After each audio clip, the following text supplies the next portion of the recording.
बालको असी पढ़ी रहा हुआसीं पाठ पंजो उमर मारूई, जंहिंमें असी पढ़ियो हुसीं उमर मारूई जी दास्तान जेके 7 सूरमियुनि मां हिकिड़ी आखाणी आहे। बालको असी पढ़ियोसीं कि बादशाह उमर जेको उमरकोट जो राजा हो सो मारूईअ जी सूंह ते फिदा थी करे फोग सैन जे चवण में अची करे मारूईअ खे जबरन पाण सां गॾु उमरकोट वठी वियो। मारूई हुते दुखी थी गुज़ारण लॻी। हुनखे इहो पतो हो कि मां त असुल खां ई खेत सैन जी आहियां, जंहिंसां हुनजो मङणो बचपन में ई थियल हो, यानी हुनजी शादीअ जी पक खेत सैन सां थियल हुई ऐं अहिड़ी त पवित्र स्त्री हुई जो राजा जी राणी क़बूल न थी। हुन चयो, भले मां ग़रीब बकरार आहियां, मूं वटि घास जी झूपड़ी आहे, पर मां त खुले आसमान में रहण वारी छोकिरी आहियां। मूंखे ही तुंहिंजो महल कैद जो लॻे पियो, कैद पियो लॻे, मां कैदियाणी पई पंहिंजो पाण खे सम्झां। राजा हुनखे घणेई लालच ॾियण जी कोशिशि कई कि मां तोखे 70 अछी ताम ॾींदमि, मखमल जा कपिड़ा ॾींदमि, हुते छा आहे बयाबान आहे।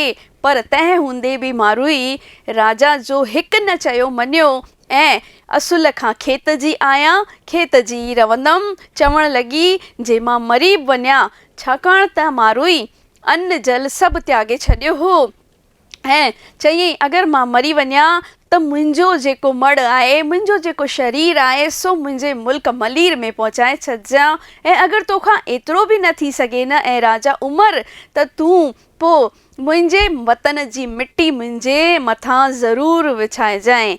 त ॾिसो बालको, उमर जेको आहे सो मारूईअ जे वेझो वञण जी कोशिशि करे थो, पर तंहिं हूंदे बि मारूई पंहिंजो पाण खे बचाइण लाइ ख़ुदा खे, ईश्वर खे यादि थी करे ऐं बेहोश थी वञे। तंहिं वक़्तु हिकिड़ी कुंड मां न्याय तराजू खणी करे ॿी कुंड मां शांती अची वई, पर तंहिं हूंदे बि उमर घमंडी राजा, अहंकारी राजा हो, न मञियो। अचो त बालको ॾिसूं, ऐं इहो आहे हिन पाठ पंजे जो भाङोटियो। हिन में केरु आयो आहे उमर खे सम्झाइण लाइ? हिन में उमर खे सम्झाइण लाइ विनाश आयो आहे। विनाश आयो ऐं इंसानी रूप धरे उमर खे सम्झाइण आयो। छा थो चवेसि? भयानक टहक ॾेई करे, यानी ज़ोर ज़ोर सां खिले थो विनाश। हा हा हा हा हा, मां ईंदुसि, मां आहियां विनाश, हर चीज़ जे हस्तीअ खे मिटाईंदो, मां अॻिते वधंदो आहियां। विनाश छा कंदो आहे? जॾहिं हुनखे अॻियां अचिणो हूंदो आहे, सभिनी शयुनि खे मिटाए डिस्ट्रॉय कंदो, हू अॻियां वधंदो ईंदो आहे। मुंहिंजे अचण सां हर तरफ़ हाहाकार मची वेंदो, यानी कि माण्हू हाय हाय करण लॻंदा, अगरि मां विनाश तुंहिंजे मुल्क में उमर अची वियसि। गोड़ घमासान जो आवाज़ थिए थो, मुंहिंजे हिक ई हुंकार सां कहिड़ी तूफ़ान, यानी वॾा वॾा तूफ़ान जेके आहिनि उहे अची वेंदा आहिनि। यानी हाणे बादशाह उमर खे सम्झाइण लाइ केरु आयो आहे? विनाश आयो आहे। पहिरीं उमर खे सम्झाइण लाइ न्याय जी देवी आई, पर उमर छा चई छॾियो? ऐं न्याय जी देवी, न्याय त मुंहिंजे हथ में आहे, मां त राजा आहियां, तूं केरु आई न्याय करण वारी? शांती आई, पर शांती खे बि उमर ॻाल्हि न मञी। हिन खां पोइ विनाश आयो ऐं अहिड़ो ज़लज़लो उथियो, ज़ोर ज़ोर सां आवाज़ूं थियण लॻियूं त हिकु बार त डिॼी वियो। केरु? उमर। पोइ छा चयईं? तूफ़ान जो शोर ॿुधण में अचे थो, मुंहिंजे क्रोध सबबि सृष्टिअ जे मां आग जा शुला भड़की उथंदा आहिनि ऐं चौतरफ़ आग जा उला नज़र अचनि था, ऐं मुंहिंजे कदमनि जे भारी बोझे मतिलबु वज़न सां हेॾी ज़मीन, ख्वा, आसमान थर थर कंबण शुरू कंदा आहिनि। हा हा हा, यानी कि विनाश आयो आहे। कंहिंखे ठेॾारण आयो आहे? बादशाह उमर खे ठेॾारण आयो आहे कि ऐं बादशाह उमर, जेकी तूं करे रहियो आहीं, ज़बरन हिकु न्याणीअ खे हुनजी मर्ज़ीअ जे ख़िलाफ़ हिकु कैदियाणी ठाहे करे रखियो अथई, त तो इहो ग़लति कयो अथई। ऐं राजा उमर, तूं अगरि मुंहिंजी ॻाल्हि न ॿुधंदे त तुंहिंजे देश में तुंहिंजे उमरकोट में विनाश ई विनाश छाइजी वेंदो। ऐं विनाश कीअं आयो आहे? ज़ोर सां ॻोड़ कंदो, हाहाकार मचाईंदो विनाश उमर खे सम्झाइण आयो आहे। हाणे उमर खे छा डपु लॻी रहियो आहे? हिते लिखियलु आहे, ख़ौफ़ विचां वाको करे। ख़ौफ़ थींदो आहे बालको, डपु ऐं वाको मतिलबु थींदो आहे ज़ोर सां ॻाल्हाइण। हिते ॾिसो बालको, चिल्लाइण ऐं ख़्याली यानी काल्पनिक। मां नवां लफ़्ज़ ऐं उन्हनि जी माना लिखी रखी आहे। तव्हां पाण सां गॾु कॉपी ऐं पेन खणी करे वेहंदा ऐं उन में इहे नवां लफ़्ज़ ऐं उन्हनि जी माना लिखंदा वेंदा। त जॾहिं मां पाणे पढ़ण जी कोशिशि कंदा हिन पाठ खे त तव्हांखे इहे सम्झ में ईंदा। ॾिसो त हाणे उमर विनाश खे ॾिसी करे छा थो जवाबु ॾिए? या ख़ुदा यानी कि हाणे उमर छा करे रहियो आहे? ईश्वर खे यादि करे रहियो आहे, भॻवान खे यादि करे रहियो आहे। हिन खां पहिरीं मारुई यादि थी करे ईश्वर खे त ईश्वर कंहिं रूप में आयो हो? विनाश जे रूप में आयो हो ऐं उमर खे ढिॼारे पियो। पर उमर एतिरो त ॾिसी ढिॼी वियो विनाश खे। सोचईं अगरि मुंहिंजे मुल्क में विनाश आयो त सभु कुझु तहस नहस थींदो। जॾहिं मुंहिंजो राॼ ई न बचंदो त राजा छा कंदो हिते रही करे? मदद उफ़, कंहिंखां थो मदद जी गुहार करे? परमात्मा खां, ईश्वर खां मदद थो घुरे। उमर हिकु राजा, गुरूरी राजा, मगरूरी राजा भॻवान खां मदद थो घुरे। मुंहिंजो सिर चकर खाई रहियो आहे, मां छा कयां? यानी कि हुनखे चकर अची रहिया आहिनि। उमर खे सम्झ में न अची रहियो आहे कि मां छा कयां। यानी हेॾो घमंडी राजा, हेॾे वॾे मुल्क जो राजा बि हाणे पशेमान थी वियो कि ही छा करे छॾियो मां। कमरे जे चौथीअ कुंड मां तेज़ तजले सां गॾु उमर खे ॿुधीअ जी ख़याली सूरत नज़र अचे थी। बालको, असीं ॾिठोसीं कि उमरकोट जे हिकु कमरे में कैदियाणी थी करे उमर मारुईअ खे रखी रखियो आहे। हुन में पहिरीं हिकिड़ी कुंड मां आयो न्याय, पंहिंजी न्याय जी तराजी खणी करे। पोइ केरु आयो बालको? उन खां पोइ आयो बुद्धि, शांति ऐं विनाश। पर अञा असीं बुद्धीअ जे बारे में पढ़ियो कोन्हे। ॾिसूं केरु थो अचे? बुद्धि कीअं थी सम्झाए उमर खे? जॾहिं सभु दरवाज़ा बंदि थी विया त उमर बि कंहिंखे यादि कयो? परमात्मा खे यादि कयो। ऐं परमात्मा खे यादि कंदे कंहिंखे थो यादि करे? हे परमात्मा, मुंहिंजी मदद कर, मूंखे सम्झ में न अची रहियो आहे कि ही छा थी रहियो आहे। हाणे केरु अची वई बालको? बुद्धि अची वई। बुद्धि थींदी आहे असांजो दिमाग़। यानी जॾहिं सभु दरवाज़ा बंदि त ईश्वर जा दरवाज़ा खुलियल आहिनि ऐं ईश्वर हुन जे साम्हूं बुद्धीअ जे रूप में प्रकट थिए थो ऐं छा थो चवे? घबराए न उमर, मुंहिंजो सहारो वठि, मां आहियां बुद्धि या अकुल या बुद्धि ही साॻी ॻाल्हि आहे बालको। अकुल या बुद्धि थींदो आहे सही ग़लति जी ॼाण हुअण। यानी कि छा असां लाइ सही आहे, छा असां लाइ फ़ाइदेमंद आहे, छा असां लाइ ग़लति ऐं नुक़सानकारक आहे, हुन जी ॼाण खे ई बुद्धि या अकुल चइबो आहे। ऐं हाणे जॾहिं उमर ग़लती करे छॾी आहे त उमर खे सम्झाइण केरु आई आहे? बुद्धि। छाकाणि बुद्धि हुनखे ॿुधाईंदी कि हू कमु ग़लति थियो आहे। जॾहिं इंसानु मुंहिंजो साथ छॾे ॾींदो आहे तॾहिं ई विनाश अचे थो। यानी कि हिन खां पहिरीं, बुद्धीअ खां पहिरीं केरु आयो हो? विनाश आयो हो। सम्झाइण कंहिंखे? उमर खे। विनाश खे जॾहिं कंहिं आमंत्रण ॾिनो? उमर ख़ुदि ॾिनो। छाकाणि त हुन पंहिंजी बुद्धीअ सां कम ई न वरितई। जॾहिं फोगसैन उमर मारुईअ जी सूंहं जी तारीफ़ कई त हूअ हली हलियो, मारुईअ खे कैदी ठाहे छॾियईं। त विनाश आयो ऐं तंहिं वक़्तु ई बुद्धीअ अची उमर खे सम्झायो, मुंहिंजी सलाह मञ ऐं सूमरा, जंहिं अबला ते तो अत्याचार कयो आहे हाणे उन सां पूरो इंसाफ़ कर बालको। बुद्धि हुनखे सम्झाए रही आहे कि तो हुन नारीअ सां अत्याचार कयो आहे, तूं हुन नारीअ सां हाणे छा कर? इंसाफ़ कर। छो? छाकाणि त राजा जो पहिरियों फ़र्ज़ु आहे पंहिंजी प्रजा सां इंसाफ़ करणु, हुननि सां इंसाफ़ करणु, हुननि खे न्याय ॾियणु जंहिंजे मथियां अत्याचार थियो आहे, ग़लति थियो आहे। त ऐं राजा, तूं पंहिंजो फ़र्ज़ु निभाए ऐं न्याणीअ सां इंसाफ़ कर। पंहिंजे अखियुनि तां अज्ञान जो पर्दो हटाए छॾ। जॾहिं अज्ञान जो पर्दो हटंदो त ज्ञान जो प्रकाश ईंदो। ॿुद्धीअ जी ख़्याली सूरत गुम थियण लॻी ऐं छा थियण लॻो, सारो कमिरो वरी रोशनीअ सां बहकी उथियो। हिन खां पहिरीं वारे वीडियो में जॾहिं असीं पार्ट 2 ॾिठोसीं बालको, त छा ॾिठो हुसीं कि जॾहिं उमर मारुईअ खे कैदी ठाहे छॾियो हो त मारुईअ जे वेझो जीअं ई उमर वियो त उन कमरे में ऊंदहि अंधकार थी वियो ऐं मारुई कंहिंखे पुकारण लॻी, ईश्वर खे, परमात्मा ख़ुदा खे पुकारण लॻी ऐं परमात्मा खे पुकारींदे हू बेहोश थी वई। इन ई विच में उमर जे साम्हूं विनाश, बुद्धि, न्याय, शांती, 4 शयूं इहे हुन कमरे जे चइनिनि ई कुंडनि मां अचण लॻियूं ऐं हिकु हिकु करे उमर खे सम्झाइण लॻियूं। हाणे ॾिसंदासीं, हाणे असीं पाठ जे अंत जी तरफ़ वधी रहिया आहियूं बालको। असांखे पतो पवंदो कि छा उमर खे सम्झ में आयो कि ही जेको कुझु थियो आहे सो ग़लति थियो आहे, न्याय न थियो आहे, अन्याय थियो आहे। हाणे उमर अजब में पइजी वियो। इहो छा थी वियो? हुनखे ईअं लॻण लॻो कि हू कोई सपनो ॾिसी रहियो हो।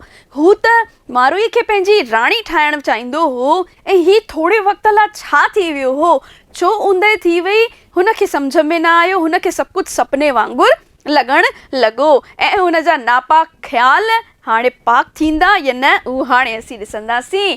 अखियूं मैटण लॻो। केरु अखियूं मैटण लॻो? उमर अखियूं मैटण लॻो। ही सभु छा हो? ख्वाब हो या मुंहिंजी नापाक दिलि जो ख़याली जुनून? यानी मुंहिंजी दिलि छा आहे? नापाक आहे, साफ़ न आहे, मंदी मेरी आहे। त मुंहिंजी दिलि जो जुनून हो। हुन जे मथां हिकु जुनून हासिल थी वियो हो, सवार थी वियो हो। जुनून सवार थियणु थींदो आहे बालको जॾहिं इंसानु कंहिं शइ जे पुठियां पइजी वञे कि मूंखे त इहो कमु करिणो ई करिणो आहे ऐं उमर जे मथां बि मारुईअ खे हासिल करण जो जुनून हासिल थी वियो कि मां छा कंदमि, मारुईअ खे पंहिंजी राणी बणाईंदमि। त ही मुंहिंजा छा हुआ? नापाक इरादा हुआ। त उन नापाक इरादनि सां हू ख़ुदि पशेमान थी वियो। हुनखे ख़ुदि शर्म अचणु लॻी कि मां जेको कयो आहे सो ग़लति कयो आहे। अगरि राजा ई ईअं करणु लॻो त प्रजा जो ख़्यालु हू कीअं रखंदो? न्याय वठणु प्रजा हुन वटि कीअं ईंदी? इंसाफ़ वठणु कंहिं वटि वेंदी प्रजा? अफ़सोस, यानी कंहिंखे अफ़सोस थी रहियो आहे बालको। उमर खे पंहिंजी करतूत थे, पंहिंजे कीअं थे अफ़सोस थियणु लॻो आहे। छाकाणि त ही सभु केरु चई रहियो आहे? ही सभु उमर चई रहियो आहे, पंहिंजो पाण सां ॻाल्हाए रहियो आहे। छाकाणि त अंत में हुनखे सम्झाइण लाइ केरु आई हुई? हुनखे सम्झाइण लाइ ॿुधी आई हुई ऐं ॿुधी हुन जे मथां जेके अज्ञान जा पर्दा हुआ से हटाए छॾिया। मूं केॾो न भारी गुनाह कयो आहे। यानी हाणे उमर खे ॼाण थी वई कि मां छा कयो आहे। हिकु राजा थी करे मां गुनाह करे छॾियो आहे त मुंहिंजे गुनाह जी सज़ा मूंखे केरु ॾींदो? मां त ख़ुदि न्याय ॾियण वारो आहियां। मां ख़ुदि पापी इंसाननि खे जेके बि अपराध कनि था हुननि ते इंसाफ़ कंदो आहियां। त मुंहिंजी हीअ मां जेका बेइंसाफ़ी कई आहे हूअ त अफ़सोस ॾियणी आहे। हाकिम यानी राजा थी करे मां हिन ग़रीब औरत ते छा कयो आहे? ज़ुल्म कयो आहे, हेॾो सितम। या ख़ुदा मूंखे माफ़ कर। यानी कि हाणे माफ़ी घुरी रहियो आहे पंहिंजी करतूतुनि जी, पंहिंजे ग़लति कमु कयल जी, पंहिंजे द्वारा कयल अन्याय जी माफ़ी उमर हुन परमात्मा खां घुरी रहियो आहे कि ऐं परमात्मा मुंहिंजी हिन ग़लतीअ जी माफ़ी ॾे मूंखे। गोड़नि भर झुकी सजदो करे। सजदो करणु यानी घुटननि ते पंहिंजे झुकी करे ऐं जीअं माफ़ी घुरबी आहे तीअं हू परमात्मा खां माफ़ी घुरणु लॻो। ॾिसो बालको, आहे त राजा ई, पर राजा हूंदे ई कुझु वक़्त लाइ अज्ञानी थी पियो हो ऐं हाणे जॾहिं हुनखे सम्झ में आई आहे त पंहिंजे गुनाहनि जी माफ़ी पंहिंजे परमात्मा खां वठी रहियो आहे। गुनाह जी सज़ा त मूंखे मिली चुकी आहे, हाणे बाक़ी छा करियां? थोरो सोचे, वेचारी मारुईअ खे आज़ादु करियां। यानी कि हाणे उनखे लॻे थो कि मां गुनाह त कयो आहे, पर हाणे हिन गुनाह जी सज़ा मूंखे कीअं मिलंदी? मां छा थो करे सघां पंहिंजे हिन गुनाह खे सुधारण लाइ? त हुनखे छा अची वई? सम्झ अची वई कि मां मारुईअ खे हाणे छा कंदसि? आज़ादु कंदसि। बालको, हूअ छा थो सोचे कि मां हाणे मारुईअ खे कैदी न रखी सघंदसि। हाणे मारुई छा थी वई, इन ई विच में सुजाग थी वई। यानी जेको कुझु बि हिन विच में थियो हो सो केवल उमिरि जे विच में, उमिरि ऐं परमात्मा जी ॻाल्हि ॿोल हुई। मारुई बेहोश थी वई हुई ऐं हाणे सुजाग थी वई आहे। हाय ज़ालिम, मुंहिंजा बंदि तोड़, मूंखे आज़ादु कर। छो बंदि तोड़? छाकाणि त हुनखे कैदी ठाहे रखियो हुअईं उमिरि, त हू छा थी चवे, ऐं ज़ालिम राजा हाणे त इहे बंधन तोड़। उमिरि नरमाईअ सां, पहिरीं जेको मगरूरी सां पियो ॻाल्हाए, अहंकार सां पियो ॻाल्हाए, पंहिंजे राजा हुअण जो नाजायज़ फ़ाइदो वठी रहियो हो, सो उमिरि हाणे छा थो चवे, नरम थी वियो आहे, शांत थी वियो आहे। मारुई, मारुई होश संभाल, मारुई अखियूं खोल। मारुई छा चवणु लॻो? मारुईअ खे होश में आणण लाइ चवणु लॻो, मारुई होश में अच, अखियूं खोल। हाणे मारुई अखियूं खोले। केरु? तूं? ऐं हुनखे डपु थो लॻे, छाकाणि त हुनखे सभु ॻाल्हियूं वरी थियूं यादि अचनि। अरे मूंखे उमिरि त पंहिंजे महल में कैदी ठाहे रखियो आहे, हीअ उहो ई उमिरि आहे जेको मुंहिंजे वेझो अचण वारो हो, ऐं हीअ छा थी वियो, पंहिंजो पाण खे बचाईंदे ढिॼी वई। हूअ चवे थी, न न न, मां तुंहिंजी राणी न बणंदसि, मां मरी वेंदसि, पर मारुनि सां मुंहुं न मोड़ींदसि। यानी कि अञा हूअ बेहोशी जी हालत में ई आहे, उथी ई आहे, ऐं हिन वक़्तु ई छा चई रही आहे कि मां पंहिंजे मारुअड़नि सां मुंहुं न मोड़ींदसि, मूंखे त पंहिंजे मुल्क मलीर सां ई प्रेम आहे, ऐं मां पंहिंजे मारुअड़नि जी आहियां, मूंखे तुंहिंजी राणी न ठहिणो आहे। छाकाणि त बेहोशी खां पोइ जॾहिं उथंदा आहियूं बालको, त कीअं असांखे थोरियूं थोरियूं ॻाल्हियूं यादि अचणु लॻंदियूं आहिनि, तीअं ई मारुईअ खे बि यादि पियो अचे, ऐं हू छा थी चवे कि मां तुंहिंजी राणी न ठहंदसि, मां मरणु क़बूल आहे मूंखे, पर मां पंहिंजे मारुअड़नि जी ई रहंदसि। उमिरि छा थो चवे? सबर कर, सबर कर, सबर कर, मां तोखे मुंहिंजी राणी न मगर। हाणे मारुई थी चवे, मगर छा? उमिरि, मां तोखे पंहिंजी भेण बणाइण थो चाहियां। ऐं मारुई हैरत में थी पइजी वञे, अचंभे में थी पइजी वञे, आश्चर्य में पइजी करे चवे थी, छा भेण? हाणे उमिरि खे पतो पइजी वियो कि मां जेको बि कयो आहे ग़लति कयो आहे। उन में मारुईअ जो कहिड़ो ॾोह? असीं कंहिंजे बि मथां ज़बरदस्ती नथा करे सघूं, ज़बरदस्ती पाण वटि नथा रखी सघूं, त हू भले ई राजा आहे, भले ई हुन वटि 100 अधिकार आहिनि, पर तंहिं हूंदे बि हू मारुईअ खे पंहिंजी राणी मारुईअ जी मर्ज़ी जे बिना नथो ठाहे सघे। ऐं अंत में राजा उमिरि खे अकुल आयो, ऐं राजा छा थो चवेसि मारुईअ खे, उथ, जाग, सुजाग थी, मां तोखे पंहिंजी राणी न ठाहींदुसि, मां तोखे छा ठाहींदुसि? पंहिंजी भेण ठाहींदुसि। मारुई, हा मारुई हा, पंहिंजे नफ़सानी ख्वाहिशुनि जे वस थी मूं तो ते वॾो ज़ुल्म कयो आहे। यानी राजा खे ॼाण थी वई कि मां तुंहिंजे मथां छा कयो, मां तुंहिंजे मथां ज़ुल्म कयो आहे मारुई, मुंहिंजे ख़ुदि जे स्वार्थ जी पूर्तीअ जे करे मां तोखे जबरन वठी आयसि, ऐं सो मां ग़लति कयो आहे। ऐं छा थो करे? गोॾनि ते वेह थो, हथ जोड़े थो ऐं माफ़ी थो घुरे, ऐं मारुई मूंखे माफ़ु कर, मां जेको बि कयो सो ग़लति कयो आहे, मूं सही न कयो आहे तोसां। त आख़िर में मारुई चए थी, वाइड़नि जी ही मां छा ॿुधी रही आहियां, छा ॾिसी रही आहियां। यानी मारुई खे ख़ुदि खे ई अचंभो थी वियो कि ही छा थी वियो।